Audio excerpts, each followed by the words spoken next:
Assalamualaikum guys. This is Waqar bin Jamal from the platform of IM for CSS Online Academy. So today we are going to take lecture number 3 of English essay. In earlier lecture we have discussed about the strategy, about the requirements of the essay, about the thesis statement, introduction, thesis statement, outlines and all that. So we have done one outline, that how we are going to make outline. So अब जो देखने जा रहे हैं हम next कि आपने outlines, एक आउटलाइन मैंने आपके साथ डिस्कस कर ली थी कि आउटलाइन बनाते कैसे। अब जो है ना हम देखने जा रहे हैं कि जो बाकी आपने आउटलाइंस बनानी है वो किस तरह से बनाएंगे, और वो मैंने आपके सामने आउटलाइंस बनाई है, वो आपके साथ थोड़ा सा डिस्कस करूंगा मैं कि आपने कैसे आउटलाइन बनानी है। क्योंकि हमारा जो टॉपिक चल रहा है इस वीक का, इस लेक्चर्स का, वो हमारा informal economy of Pakistan in the way forward है। तो उसके मुताबिक हमें देखना है कि उस टॉपिक को लेके जो इनफॉर्मल इकोनॉमी है उसमें आउटलाइंस कैसे बनानी है आपने। That is very important to understand because it's a topic that's cover a broad area, so that needs to understand the depth of economy as well as the economy of Pakistan. So आज ये हम जो है ना इस lecture में समझने जा रहे हैं। ये इस लेक्चर में हमने कुछ चीज़ें ऑलरेडी पढ़ चुके हैं, जैसे कि हमने ये थीसिस स्टेटमेंट वगैरह देख लिया है ऑलरेडी, आउटलाइंस हमने देख ली हैं। तो हमने एक आउटलाइन की थी लास्ट जो लेक्चर हुआ था हमारा, उसमें लोइज ऑफ डूइंग बिजनेस, ये आपसे लिखाई भी गई थी, इस पर पैराग्राफ में लिखाया गया था, इस पर हम बात कर चुके हैं, इस पे हम आज बात नहीं करेंगे। आज का हमारा जो टॉपिक है वो जो बात करनी है हमने बाकी आउटलाइंस पे, उनको समझना है कि आप जो है ना, इनफैक्ट अभी आप ये प्रूव कर रहे हैं कि how Pakistan economy is informal. आपको जो ऐसे की जो स्टेटमेंट आई है वो स्टेटमेंट है 2020 में जो स्टेटमेंट है Pakistan informal economy and way forward. तो अब आपने फाइंड आउट करना है कि किस तरह से पाकिस्तान की इकोनॉमी इनफॉर्मल है। आपने मतलब बताना है कि इनफॉर्मल, साबित करना है कि वाकई इनफॉर्मल है ये, और उसका वे फॉरवर्ड क्या है। तो उसमें हमने अभी जो पहला मतलब ऐसे का पहला पोर्शन जो है, इंट्रोडक्शन के बाद ऐसे के 2 पोर्शन है बेसिकली, एक Pakistan informal economy and the way forward. तो हम पहला पोर्शन कर रहे हैं और पहले पोर्शन में से हमने लो ईज ऑफ डूइंग बिजनेस कर लिया था। अब हम आज देखते हैं कि lack of facilities for poor farmers. जो हमारे किसान हैं, जो हमारा एक एग्रीकल्चर एग्रीरियन कंट्री है, तो हमारा जो ऑलमोस्ट जो ज़्यादा जो हमारी प्रोडक्शन है वो इससे एग्रीकल्चर से होती है। तो हमने देखना है कि किस तरह से ये जो इकोनॉमी हमारी इनफॉर्मल है और उसमें हमारा जो lack of facilities for poor farmers, ये किस तरह से हिंड्रेंस है या किस तरह से इनफॉर्मल इकोनॉमी की वजह बन रही है। ठीक है, तो ये चीज़ भी हमने समझनी है। मतलब कहने का ये है कि lack of facilities for poor farmers से मुराद ये है कि हमारी जो इकोनॉमी है ना उसका उसमें आप यूँ कह लें कि हमारी इकोनॉमी के अंदर sorry for inconvenience, 1 minute please.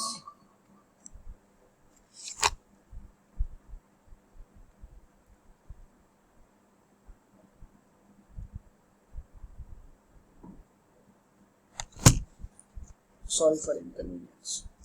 अच्छा, तो हम बात कर रहे हैं कि फैसिलिटीज़ क्या क्या नहीं प्रोवाइड कर रही है। हमारी जो इकोनॉमी है ना उसमें मिडल मैन का बहुत हो रहा है। अब एक है मतलब प्रोड्यूसर, कंज्यूमर। प्रोड्यूसर कौन है? ये पुअर फार्मर्स हैं प्रोड्यूसर, और कंज्यूमर आम मिडिल क्लास है। बीच में एक तीसरा आदमी जो है वो मिडिल क्लास की सूरत, सॉरी मिडल मैन की सूरत में जो मौजूद है, जो आड़ती है, आप यूँ कह लें, आड़ती कह लें, या फिर ये जो हमारे जो बड़े बड़े ऑफिसर्स या कह लें MNA MPAs हैं, ये मिडल मैन की सूरत में एक बड़ी प्रॉब्लम क्रिएट कर रहे हैं। किस तरह से कि ये, क्योंकि जो पुअर मतलब फार्मर है, किसान है, उसके पास इतनी ज़्यादा जो है ना वो है नहीं है, उसके पास इतनी सेविंग्स नहीं है, इतने उसके रिसोर्सेज नहीं है कि वो अपना जो है ना माल लेके दूर दराज किसी मंडी में या जाके कहीं बेचे। तो वो लैक ऑफ इंफ्रास्ट्रक्चर भी है हमारे कंट्री का इशू। तो मिडल मैन इस चीज़ का फ़ायदा उठाते हैं, अपने रिसोर्सेज इस्तेमाल करके उससे सस्ते दामों चीज़ लेके, जो मिडल मैन आगे उससे लेता है प्रोड्यूसर से, मतलब किसान से, जो हमारे गरीब किसान हैं, पुअर हैं, जिनके पास रिसोर्स, उनसे सस्ते दामों चीज़ लेके आगे मंडी में अपने महंगे दामों से चीज़ बेचते हैं। और वो जो हमारा कंज्यूमर है उस तक चीज़ बहुत महंगी पहुंचती है, हालांकि वो भी मिडिल क्लास से अलग रहा है।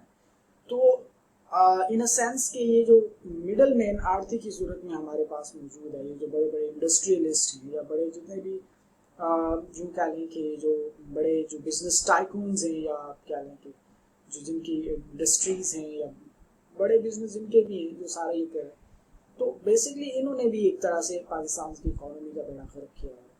तो उसमें ये चीज़ आप डिस्कस कर सकते हैं कि ये बहुत सस्ते दामों पुअर से लेते हैं और आगे बहुत महंगे दाम में बेचते हैं। तो गवर्नमेंट जो है वो आज तक की जो हमारी गवर्नमेंट्स आई हैं जितनी भी, they remained unable to provide the proper facilities and the mechanism and the proper way to the poor farmer that they could do for their betterment. So ये हुआ हमारे साथ हमारे जो पुअर को फंड। तो ये इसमें आप डिस्कस करेंगे कि जो पुअर फार्मर्स हैं उनको जो है ना प्रॉपर फैसिलिटीज़ नहीं मिलती, वो उस तरह से अपनी फसलें नहीं उगा पाते, उन्हें उससे बचत नहीं होती। तो एज ए रिजल्ट वो क्या करते हैं, केस इन पॉइंट आप डिस्कस करेंगे इसमें। Fertile land is sold by the poor as commercial plots to meet the expenditure.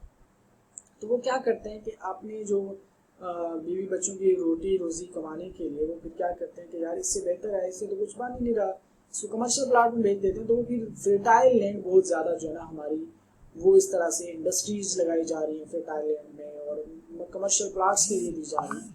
तो ये एक हमारे लिए एक मसला है। तो इसमें आप केस इन पॉइंट डिस्कस करेंगे कि जिसकी वजह से अब फैसिलिटीज़ प्रोवाइड ना करने की वजह से हमारी जो किसान है, जो छोटा तबका है, वो अपनी छोटी मोटी जो ज़मीनें वो बेच रहे हैं कमर्शियल प्लांट्स में। और एज ए रिजल्ट कि हम जो एक एग्रेरियन कंट्री थे, बल्कि अब मैं नहीं कह रहा कि अब हैं, क्योंकि हमारी सूरत हाल बड़ी नाजुक जा रही है इस हवाले से एग्रीकल्चर में। तो ये हो रहा है कि वो ज़मीन जो बिक रही है, फर्टाइल लैंड जा रही है, तो उसका नुकसान हो रहा है ना कंट्री का। सो ये आपने केस में पॉइंट डिस्कस करना है। और एट द एंड आपने जब कंक्लूडिंग सेंटेंस लिखेंगे, कंक्लूडिंग सेंटेंस में आपने ये आज करना है, ये बताना है, ये आपने समराइज करके वहाँ पे कंक्लूड करना है कि गवर्नमेंट को जो है ना वो मेजर्स लेने की ज़रूरत है कि वो छोटे तबके का जो किसान है उसको तमाम फैसिलिटीज़ प्रोवाइड करें, उनको सस्ते कर्जे दिए जाएं, उनको पूरी तरह से फैसिलिटीज़ हों, पूरे लेबर लॉज हों यहाँ पे उनका इम्प्लीमेंट हो, ताकि जो निचले लेवल पे जो है ना वो प्रोडक्शन जो है वो मुतासर ना हो। और प्रोडक्शन मुतासर होती है जिसकी वजह से फिर आगे मतलब कंज्यूमर तक वो पहुंच नहीं पाती और फिर मतलब उससे पूरा चेन खराब हो रहा है। तो बेसिक तो प्रोडक्शन है ना, प्रोडक्शन ठीक होगी जब निचले तबके का जो निचले लेवल का किसान है उसको ये चीज़ें मिल रही हैं। अब ये आपका जो ऐसे में ये इंग्लिश ऐसे में ये चीज़ें मैं डिस्कस कर रहा हूँ क्योंकि it's too important in English ऐसे that your thoughts must be coherent, they must be authentic. तो अब इंग्लिश के साथ साथ यहाँ पे आप एक रिसर्च और लॉजिकल और आर्गुमेंटेटिव मटेरियल प्रोवाइड करना होता है अपने ऐसे में। तो इसलिए ये चीज़ें मैं आपके साथ इकोनॉमी की बेस डिस्कस कर रहा हूँ।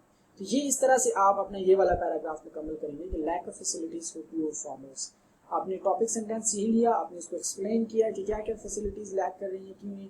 फिर आपने उन लैक ऑफ फैसिलिटीज़ की वजह से जो उसके जो कॉन्सिक्वेंसेस बेयर करने पड़ रहे हैं कंट्री को, जैसे फर्टाइल लैंड इज सॉल्ड है जो बेची जा रही है, ज़मीन बेची जाती है कमर्शियल प्लाट्स के लिए। तो आपने इसका डिस्कस करना और कंक्लूडिंग सेंटेंस में आपने सजेशन देनी है कि गवर्नमेंट को और ओवरऑल मुल्क के जो भी मुल्क को चला रहे हैं उनको इस पर सोचना चाहिए, वर्क करना चाहिए कि इस तरह से अगर चलता रहा तो सारी ज़मीन ही हमारी ज़मीन ही ख़त्म हो जाएगी। तो फिर तो हम कहाँ एग्रीकल्चर कंट्री रहेंगे। हम जो दुनिया को राइस प्रोवाइड करते हैं, हम जो दुनिया को मिल्क प्रोवाइड करते हैं, और मतलब हमारा एक बड़ा एग्रीकल्चर में एक बड़ा नाम था, तो वो हमारा ख़त्म हो जाएगा इस तरह से सिस्टम चलता रहा। तो ये आप ये कुछ सजेशन दे के पहले आप थोड़ा सा उसको बता देना जब आप कंक्लूडिंग सेंटेंस लिख रहे होते हैं, 3-4 कंक्लूडिंग सेंटेंस लिख रहे होते हैं, पहले आपने सिवियरिटी बतानी है, फिर ट्रांजिशन करना ऑप्टिमिज्म की तरफ और सजेशन देकर उसको फाइंड आउट करना। ये आपका पैराग्राफ होता है lack of facilities for poor farmers. आगे हम देखते हैं जी सेविंग कंजप्शन गैप क्या है। ये जो तीसरा पैराग्राफ आप इसमें स्टार्ट कर रहे हैं इनफॉर्मल इकोनॉमी ऑफ पाकिस्तान में। सेविंग कंजप्शन गैप ये है कि हम सेव नहीं कर रहे। हम जो है ना हम एवरी 100 रुपीज़ अगर हम मतलब सेव कर रहे हैं नेशनल इकोनॉमी का, उसमें से 85 रुपीज़ जो है ना हम ये खर्च कर रहे हैं, कंज्यूम कर रहे हैं। सिर्फ 15 रुपीज़ यानी 15% हमारा जो है ना वो सेविंग रेट है। तो अब जब हमारा सेविंग रेट नहीं होगा, हम सेविंग नहीं होगी हमारे पास, तो हम इन्वेस्टमेंट कैसे करेंगे? कम से कम 6% एवरी ईयर ग्रोथ के लिए, जो हम चाहते हैं कि हमारी ग्रोथ 6% कैसे बढ़े, तो उसके लिए हमें जो इन्वेस्टमेंट चाहिए, उसके लिए हमें जो सेविंग रेट चाहिए, ऑलमोस्ट हमें 25% से 30% हमें अपना सेविंग रेट करना पड़ेगा। यानी कि ईच एवरी 100 रुपीज़ के पीछे हमें 30 रुपये सेविंग रेट करने पड़ेगा। अच्छा, इसके अंदर केसिंग पॉइंट आप डिस्कस सकते हैं कि इंडो पाक कंपैरिजन करें कि पहले इंडिया का भी जो है ना सेविंग रेट बहुत लो रहा है, लेकिन पिछले साल उन्होंने बल्कि 2018 में आई थिंक 18 उनका रिकॉर्डेड सेविंग रेट गया 34%। तो जब सेविंग रेट आपका अच्छा होगा तो आप जो है ना इन्वेस्ट अच्छा कर सकते हैं, इन्वेस्टमेंट होगी तो आपकी जो है ना वो ग्रोथ रेट बढ़ेगी, तो इस तरह से आपकी इकोनॉमी जो है ना वो बूस्ट करेगी। तो सेविंग्स जो है ना बहुत इंपॉर्टेंट है। हम जो सेविंग नहीं कर रही है इसका हमें बड़ा नुकसान होगा, फ्यूचर में हम इन्वेस्टमेंट नहीं कर पाएंगे, और हमारी जब इन्वेस्टमेंट नहीं होगी तो हमारा इंफ्रास्ट्रक्चर जो मतलब जैसे हमारी जो सड़कें तबाह हो जाएंगी, और फिर हमें जो एग्रीकल्चर में बहुत बड़ा रोल इंफ्रास्ट्रक्चर का भी है कि आपके कंट्रीज़ में जो ट्रांसपोर्ट होती है, जो इधर उधर आप जो प्रोडक्ट्स ट्रांसपोर्ट करते हैं एक प्रोविंस से दूसरे प्रोविंस में, जो इंटर प्रोविंशियल कोऑर्डिनेशन है इंफ्रास्ट्रक्चर के जरिए, वो भी मुतासर होगा। तो लिहाजा हमें अपनी सेविंग पे गौर करने की जरूरत है। ये आपने इसको एक्सप्लेन कर दिया, आपने बीच में आपने केसिंग पॉइंट तक डाल दिया। केसिंग पॉइंट आपने डाला कि इन पाकिस्तान इंडिया का कंपैरिजन करें कि उनका जो है सेविंग रेट जो है वो 34% पाई है, तो मतलब 34% पहुँच गया है ईच 100 रुपीज़ के पीछे। अब चाइना की इकोनॉमी की लोग बात करते हैं ना कि चाइना इकोनॉमिक हेजमॉन बनने जा रहा है, चाइना एक बड़ी इकोनॉमिक पावर है, तो चाइना को ये भी देखना ना सर, चाइना के 50% सेविंग रेट है चाइना का। अगर वो 100 रुपया कमा रहे हैं, 100 रुपया खर्च ले रहे हैं, 100 रुपया उनके नेशनल इकोनॉमी है, तो उसमें से वो 50% कंज्यूम कर रहे हैं, 50% सेव कर रहे हैं इन्वेस्टमेंट के लिए, वो दूसरे कंट्रीज में इन्वेस्टमेंट कर रहे हैं। उन्होंने तो बहुत सारे प्रोजेक्ट ऐसे शुरू किए हैं। सो हमें ये जो 15% से ऑलमोस्ट हमें जंप लगाना पड़ेगा, 25-30 तक हमें इसे लेके जाना पड़ेगा अगर हमने इस इकोनॉमी को ठीक करना है। तो सेविंग कंजप्शन जो गैप है ये हमें ख़त्म करने की जरूरत है। ये मैंने आपके साथ पैराग्राफ नंबर 3 डिस्कस किया है। अब सेविंग कंजप्शन गैप में आप क्या करेंगे?